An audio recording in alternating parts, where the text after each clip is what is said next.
Hi மக்களே, வணக்கம் வணக்கம். உங்கள் பொண்ணான கையால் என் சேனலை சப்ஸ்கிரைப் பண்ணிவிடுங்க. முடிஞ்ச பெல் பட்டன் ப்ரெஸ் பண்ணிவிடுங்க. டைம் இருந்தால் வீடியோ பாருங்கள், ஷேர் பண்ணுங்கள், சப்ஸ்கிரைப் பண்ணிவிடுங்க. இப்போ என்ன பார்க்க போகிறோன்னா, சட்டம் ஒழுங்கு தான். ஸோ எல்லாருக்குமே தெரியும், டிஎம்கே ஆட்சியில் சரி, ஏடிஎம்கே ஆட்சியிலும் சரி, சட்டம் ஒழுங்கு சரியில்லை, சட்டம் ஒழுங்கு சரியில்லை. ரஜினி சொன்ன மாதிரி சிஸ்டத்தை மாற்றணும், சிஸ்டம் சரியில்லை அப்படின்ற மாதிரி. அதனால உண்மை தான். சட்டங்கள் வந்து ஸ்ட்ராங்காக இல்லை, தண்டனைகள் வந்து ஸ்ட்ராங்காக இல்லை. ஃபார் எக்ஸாம்பிள் வந்துட்டு ஆல்ரெடி நடந்த விளாத்திக்குளம் மேட்ரு. ஸோ அவன் வந்துட்டு இப்போ தான் 2 மாதம் 70 நாளுக்கு அப்புறம் தூக்கு தண்டனை கொடுத்துருக்காங்க. அதுவும் ரெட்டை தூக்கு தண்டனை கொடுத்துருக்காங்க. ஆல்ரெடி அவன் வந்துட்டு கொலை பண்ணிட்டு தான் உள்ளே போயிருக்கான். ஆயுள் தண்டனை கொடுத்துருக்கான். பட் அதே மீறி எப்படி வெளில வந்தான்னு தெரியல. ஸோ ஜாமீனில் வெளியே வந்தானா என்னன்னு தெரியல. வெளில வந்து சேம் பிரச்சனை, அதே பிரச்சனை பண்ணியிருக்கான் இந்த பொண்ணுக்கு. ஆனால் என்னன்னா, சட்டங்கள் வந்து அதுவே மற்ற வீடியோவில் சொன்ன மாதிரி அதர் கண்ட்ரியில் துபாய், சவுதி, குவைத் இது மாதிரி ஏரியாலாம் வந்துட்டு ஃபினிஷ். ஸ்டாலின் சொன்ன மாதிரி முடிச்சிட்ட மாதிரி, இவர் பாபு சொன்ன மாதிரி முடிச்சிட்ட மாதிரி. ஸோ அதனால ஃபினிஷ் பண்ணிட்டு இருக்காங்க அதை. அந்த மாதிரி அந்த ஆயுள் தண்டனையிலேயே வந்து அவனை ஃபினிஷ் பண்ணியிருந்துச்சு. ஃபர்ஸ்ட் கொலையிலேயே வந்து ஃபினிஷ் பண்ணியிருந்தா இந்த பொண்ணோட உயிர் போயிருக்காது, பெரிய பிரச்சனையாக இருக்காது, டிஎம்கே ஒரு பிளாக் மார்க் ஆயிருக்காது. ஸோ அவனோட விஷயம் வந்துட்டு அப்படியே அவன் ஜாமீன் வெளில வந்து மறுபடியும் அதே பிரச்சனை தான். இந்த சிங்கம் மாதிரி தான். சிங்கம் வேட்டையாடினா எப்படி ருசி கண்டுட்டு அதே இடத்துக்கு வரும் இல்லையா, அது மாதிரி தான். விலங்கு மாதிரி தான். ஒரு இடம் நல்ல ஃபுட்டு கிடச்சுன்னா அதே இடத்துக்கு திரும்பி திரும்பி வரும். கிடைக்குமா கிடைக்குமா சொல்லிட்டு. கிடைக்காத வரைக்கும் பசிச்சு அங்கே தான் வந்து நிற்கும். ஈஸியாக கிடைக்குது இல்லை.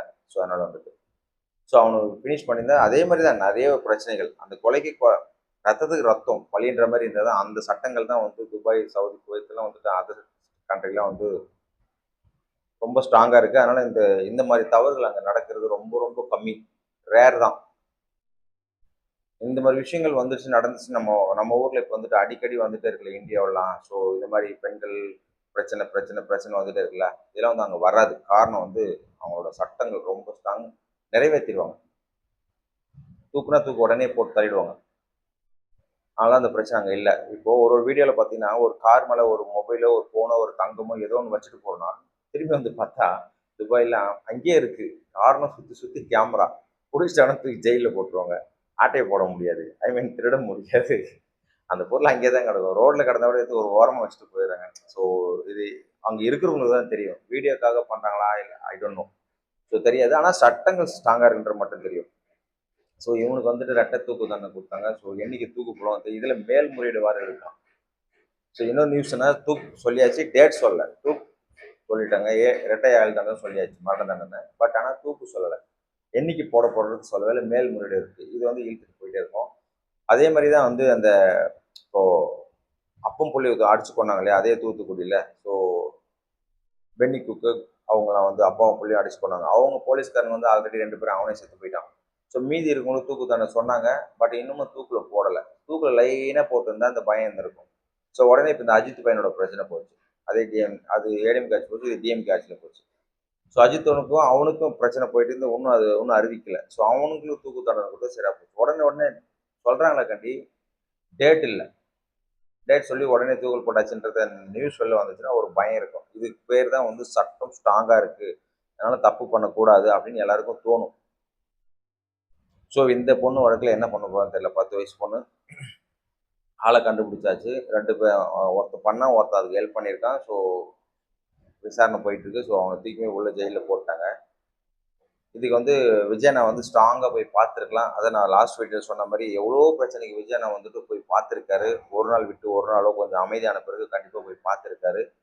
ஸோ இதுக்கு கண்டிப்பாக போயிருந்துருக்கலாம். இப்போது இவர் பிரச்சாரம் பண்ண போகும்போது கரூரில் அவ்வளோ பெரிய பிரச்சனை ஆச்சு. 40 43 பேர் செத்து போயிட்டாங்க. ஸோ உடனே தூக்கி போயிட்டு வந்து அதை வந்து போஸ்ட்மார்ட்டம் பண்ணிட்டாங்க. உடனே தூக்கி பண்ணுறது வந்து ஒரு மகா ஃப்ராடு.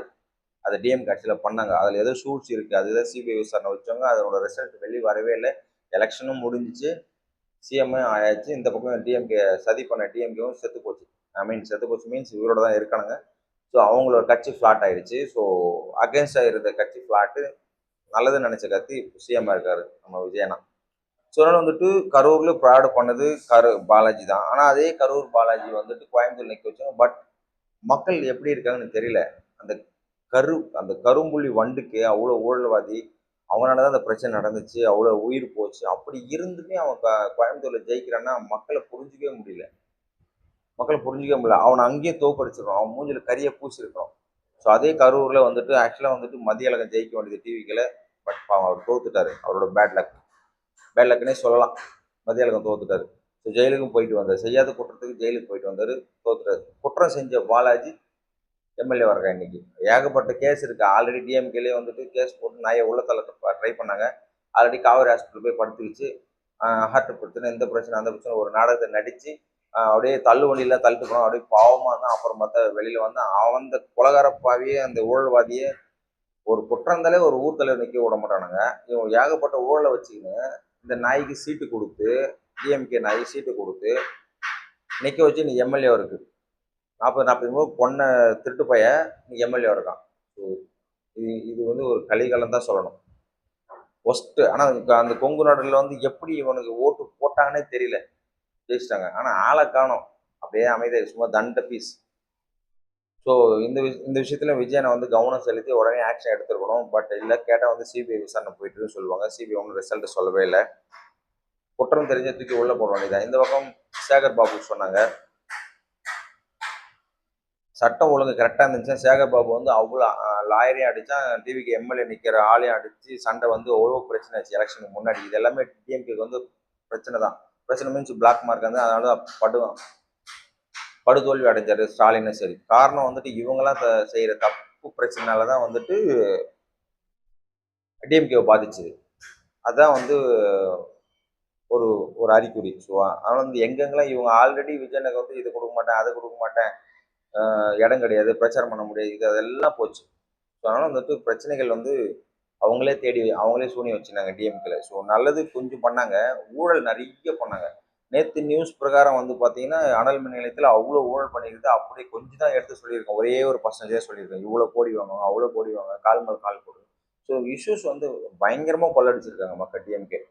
ஸோ இவங்க எல்லாரையுமே வந்துட்டு அவங்க எல்லா சொத்து பிடுங்கணும். பிடுங்கி கவர்மெண்ட்ல ஒப்படைக்கணும்.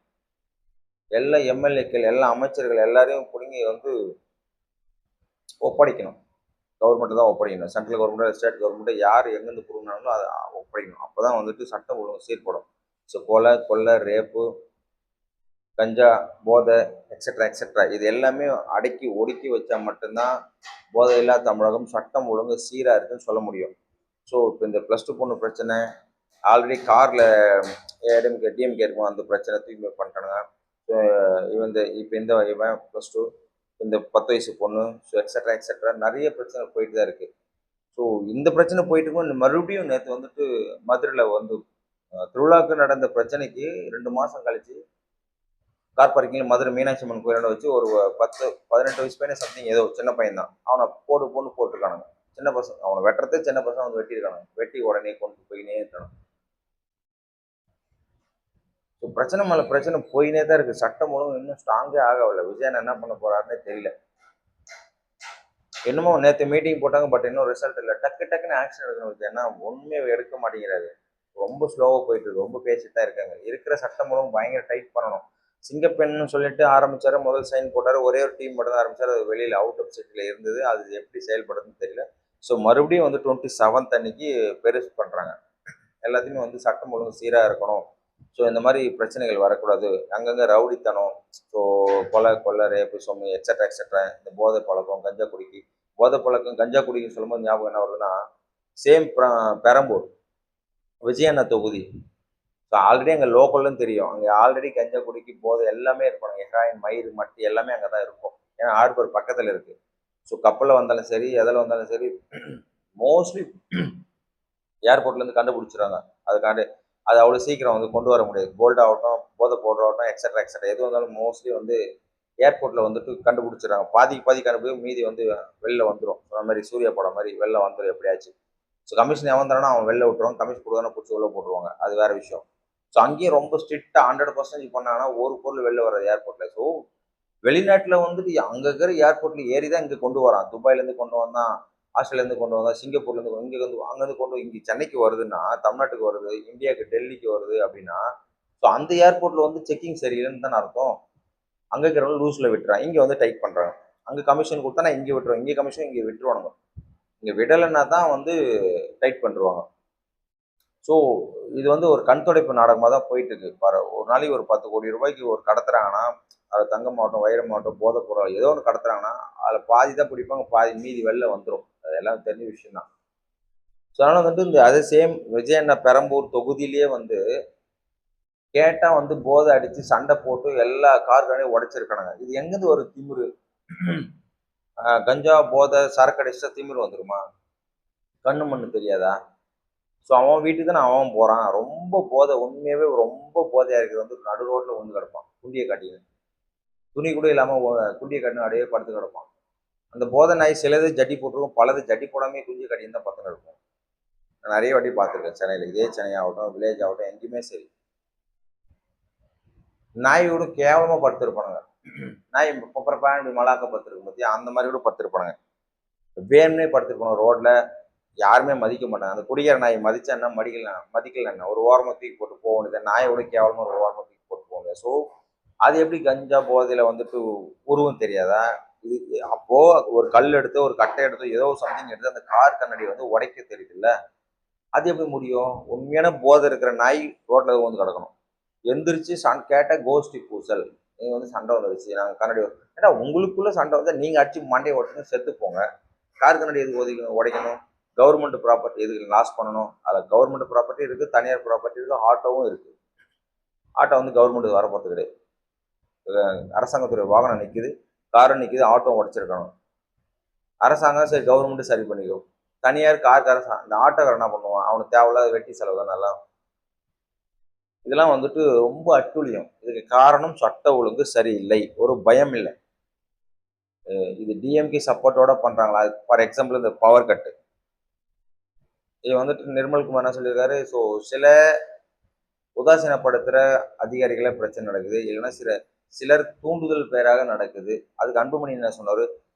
காரணத்தை சொல்லாதீங்க, எவ்வளோ தட்டுப்பாடு வந்தாலும் எவ்வளோ தடைகள் வந்தாலும் உடைத்தெறிந்து தடையில்லா மின்சாரம் வழங்குக அப்படின்னு அன்புமணி சொல்றாரு. எடப்பாடியும் சொல்றாரு. ஸோ தடையில்லா மின்சாரத்தை பாருங்க, பொய்க்கல் குதிரை ஆட்சி ஆடாதீங்க. இவங்க எல்லாருமே வந்துட்டு வெளியில இருந்து சொல்றது கரெக்டா இருக்கும். ஆனா அதே உள்ளுக்குள்ள ஆட்சிக்கு பவருக்கு வரும்போது தான் அதோட வழி என்னன்றது தெரியும். விஜயனவே ட்விட் போடும் போதோ இல்லை எக்ஸ் பக்கத்துல போடும் போதோ ட்விட்டில் தான் போட இது மாதிரி ஆட்சியில் இல்லாதப்போ சில பிரச்சனைகள் வரும்போது அவர் சின்ன சின்னதாக போடுவார். அது நியாயமானதை மட்டும் தான் போடுவார். மின்சாரம் தடையெல்லாம் வழங்குறது ஒரு நல்ல விஷயம்தான். பிரச்சனைகள் வரும்போது கண்டிப்பாக கட் ஆகும், அடிக்கடி கட் ஆகும். சம்மர்ல எந்த ஆட்சி வந்தாலும் கண்டிப்பாக கட் ஆகும். அதுக்கு காரணம் இந்த எரிச்சல், அங்கங்கே ஒயரிங் கட் ஆகிடும். ஸோ அது வந்து இயற்கை தான். இதில் செயற்கையும் இருக்கத்தான் செய்யும். பணத்தை வாங்கிட்டு கட் பண்ண தான் செய்வாங்க. அவங்களாம் வந்து மனசாட்சியோட நடந்துக்கணும். ஸோ மக்கள் பவர் உண்மையாகவே கலைஞர் ஆட்சியெல்லாம் வந்து போன லாஸ்ட் வீடியோவில் சொன்ன மாதிரி கலைஞர் ஆட்சியில் 3 மணி நேரம் 4 மணி நேரம் 6 மணி நேரம் கூட கட் பண்ணுவாங்க. ஸோ இந்த 8 மணி நேரத்துக்கு வந்துட்டு பவர் சர்க்யூட் நடக்குது, ஐ மீன் பவர் சப்ளைல வந்து க்ளீன் பண்ணுறோம், அங்கே வந்து ஒர்க் பண்ணுறோம், இந்த ஏரியா வந்து கட்டு அப்படின்னு சொல்லிடுவாங்க. ஸோ அது வேற விஷயம். இந்த ஏரியா ஃபுல்லாக இன்னைக்கு 9 மணி டு 5 மணி வரைக்கும் கரண்ட் இருக்காது, சர்வீஸ் பண்ணுறோம் அப்படின்னும், அது வேற விஷயம். ஸோ தடையில்லா மின்சாரம் வழங்கணும்னா எல்லாருக்கும் சந்தோஷம் தான், யார் இல்லைன்றா. இதில் உள்குத்து இருக்கத்தான் செய்யும். ஸோ இந்த விஷயங்கள், ஸோ அதனால வந்துட்டு பிரச்சனைகள் அங்கங்கே டெய்லி நியூஸ் வந்துட்டே தான் இருக்கு. ஸோ ஏடிஎம்கேல எப்படி இருந்துச்சோ டிஎம்கேல இருந்துச்சோ அதே சட்ட ஒழுங்கு பிரச்சனை விஜயன் ஆட்சியில் தொடருது. நான் மெயினாக சட்ட ஒழுங்கு நான் சீராக வைப்பேன், பெண்களுக்கு பாதுகாப்பு கண்டிப்பாக இருக்கும். எல்லாரும் அதான் சொன்னாங்க. அவங்க கட்சியிலும் சரி பொதுமக்களும் சரி விஜயன் வந்துட்டு பெண்களுக்கு பாதுகாப்பு முக்கியத்துவம் கொடுப்பாரு, ஸோ ஸ்பீடாக இருக்கும், குதிரை வேகத்தில் இருக்கும் அப்படின்ற மாதிரி சொன்னாங்க. பட் என்னன்னா தெரியல ஏன் இப்படி பிரச்சனை விஜயனுக்கு வந்துட்டே இருக்கு. அது போக ஒரு நாய் ஒன்று இருக்கு, தேவையில்லாம கெட்ட வார்த்தையில விஜயனை அப்படி திட்டுறான். So this is worst. எல்லா பிரச்சனைக்கும் வந்து கவர்மெண்ட் தான் வந்து ஸ்டெப் எடுக்கணும் அவசியம் கிடையாது. நான் லாஸ்ட் வீடியோ சொன்ன மாதிரி இப்போ நம்ம 2 பேரும் சண்டை போடுறோம் அப்படின்னா நமக்குள்ளதான் பேசிட்டு வேற வழி இல்லை. ஸோ நமக்கு சண்டை வருமா வராதுன்றதை விஜயனை எப்படி பார்த்துட்டு இருப்பாரா இல்லை பிரதமர் பார்த்துட்டு இருப்பாரா? ஸோ அதெல்லாம் டசன்ட் மேட்டர். அதெல்லாம் வந்து சும்மா எல்லாத்துக்குமே வந்து நம்ம கவர்மெண்ட் குறை சொல்ல முடியாது. ஃபார் எக்ஸாம்பிள் இந்த பொண்ணு பிரச்சனையாகட்டும், இந்த குடிகார பசங்க பிரச்சனையாகட்டும், இந்த லவ் மேட்டர் ஆகட்டும், இந்த ராயபுரம் லவ் மேட்டர் ஆகட்டும், இப்போ லேட்டஸ்டாக நேற்று மதுரை வெட்டுக்குத்தாகட்டும், ரவுடிக்குள்ளே வெட்டின்னு சாவறானுங்க. இதெல்லாம் வந்துட்டு அவங்கவுங்க தனி மனுஷ பிரச்சனை தான், இல்லைன்னே சொல்ல வரல. பட் இதுக்கெல்லாம் காரணம் என்னன்னா, பயம் இல்லை. சட்டம் ஒழுங்கு, சட்டம் ஸ்ட்ராங்கா இருந்துச்சுன்னா கண்டிப்பா பயம் இருக்கும்.